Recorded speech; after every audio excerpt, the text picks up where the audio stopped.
Hi everybody, I'm Duskin, and I'm going to be doing an unstructured impression video for Need for Speed.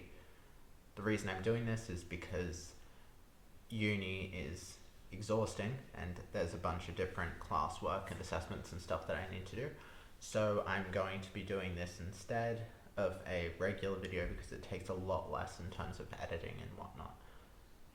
You may notice I don't have my fancy mic, and that's because I have a field mic that I'm using for recording this. So hopefully the audio isn't too bad. So, Need for Speed. What made me want to play Need for Speed? It is a very good question because I am god awful at racing games. I suck at them. I just suck. Plain and simple. I have had one racing game which I have been good at throughout my life, and that is Mario Kart. And I rock at Mario Kart. But all the other ones, terrible, across the board. But after playing GTA 3, spoilers for something that's going to be in a review later, I had a need for speed. Whoa.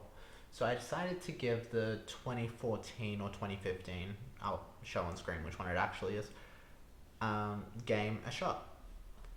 So I played it on my PS5, and the first thing I noticed was that this suffered from the transition from PS4 to PS5 pretty badly. Upon booting the game up, it crashed within the first 30 minutes, like twice.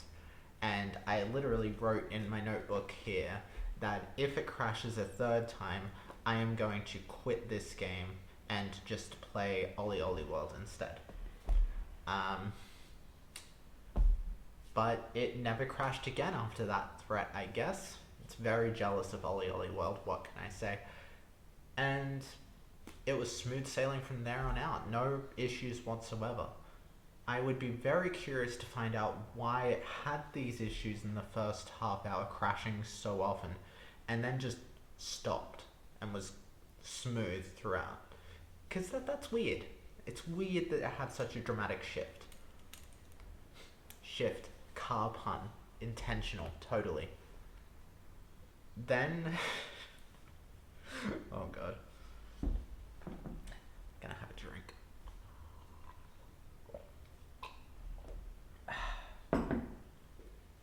I've also written in my notebook here that the game crashed more than I did. I pointed this towards you as if you can read it. You can't. It's too far away and my writing is atrocious. It seemed to crash after these little cutscene bits played, and they looked so weird to me because these cutscene portions, they just look so out of place. It's like you are walking through with a camera on your head, and it's all in live action, and everyone around you is just trying not to look directly at the camera head because it's kind of freaky that the guy walking around has a camera on their head, and everyone wants to ask why the person is walking around and has a camera for a head, and just no one has the courage to ask, but they keep staring, but they don't want to get caught staring, so they keep looking away and then looking back and then looking away. And this really made me realize why there is a hard and fast rule when it comes to theater and film against looking directly at the camera. I didn't really get it up until now. Now I get it. It was so off-putting. I hated it. I hated every single time it came up. I felt like I was an intruder. I felt like I was imposing on the game world, and that was so awkward for me. The game itself was an open world sort of thing where you drive around finding the mission, click the button to play the mission, do whatever, get put back out into the world, drive around to the next mission, do that mission, yada yada yada. But there's 5 separate sets of missions that you do, each tied to one of the main members of your crew, and each of them focusing on a different style of driving within the Need for Speed game.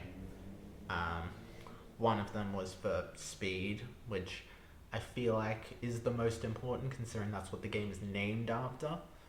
Then there's Outlaw, where you're going against the cops and whatnot. There's Build, which is all about maximizing the potential that your build has. There's I'm I'm gonna cut out that awkward pause, but the fourth one is style, which is about drifting around in certain ways to get points for it, and then the last one was crew, which is about sort of sticking with the pact, and the last one is crew, which is sticking with the pack and working with them. Um, all in all, I think they're all done very well and add a great deal of variety to the game. But it sort of comes off feeling really repetitive after the first couple of hours. Because while the difficulty does sort of lightly increase, it feels very samey. The parts of the city don't feel very different. And I'm very curious what was going on in the air to make all of the companies around this time sort of just go, no, everything needs to be open world. We need to be able to go from here to do the next mission. Because I know this was a massive trend in terms of RPGs and whatnot at the time. But I recently played Burnout Paradise as well. And it also had the same setup in terms of how the missions are done with the open world city. You drive to each mission, do them in whatever order you want, as this game. And I don't like it, especially in this game, because in this game, people from their games, like you get put into a server, and you're all in the same world, and you can crash into each other all the time, and it just makes for extra obstacles that I feel like don't really need to be there. And it also means that now you'll get kicked out of the game every now and then while they do server maintenance. And I feel like that's a massive waste and mood killer in terms of playing the game. The racing element, I don't really know what to say on all of this because I am far from an expert when it comes to racing games, but it feels good. Like, the amount you have to physically press the brake down to be able to drift is light enough that you can have control over it without sort of just guessing, but heavy enough that you don't just go into a drift every time you press the brake. And I appreciate that. It's a lot easier to get into than a lot of the games I've been forced to play by my brother, like Drift, and I know other racing games, I swear. F1, that's a racing game. But this feels a lot more intuitive and a lot more beginner friendly in terms of how to play it, because with those games I would just spin out and do horribly. In these games, I'd still occasionally spin out because I am terrible at racing games, but it would be less frequent and it would feel like it was more my fault and less an issue of just not fully understanding the controls. Like, it would be because I overshot and hit the barrier a bit too much, or I drifted too early or too late, as opposed to, why am I going that way? It felt more approachable and felt more appealing. It sets up a bunch of characters and character arcs throughout the game, with different conflicts going on between all the characters as they struggle to get recognition within their fields.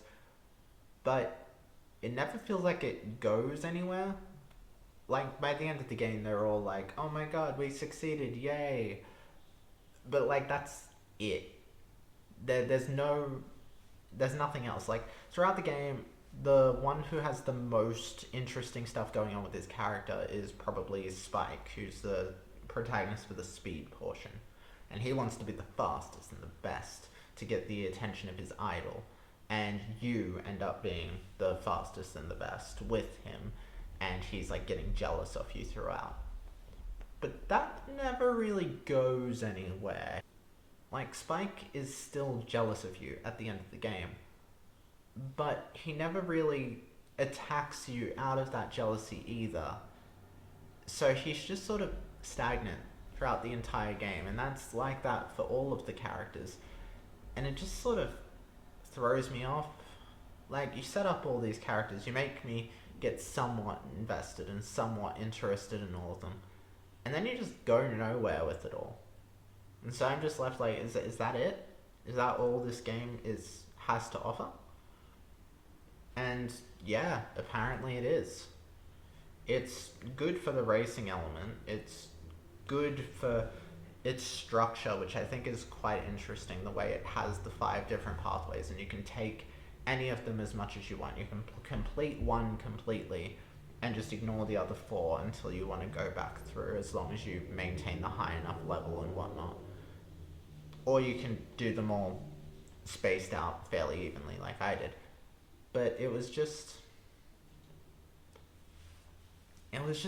a bit disappointing. I was expecting a bit more from what it set up at the very beginning. I will say this though, its driving mechanics are a hell of a lot better than GTA 3's. Just a hell of a lot better. Again, spoilers for the GTA 3 review. I hated it.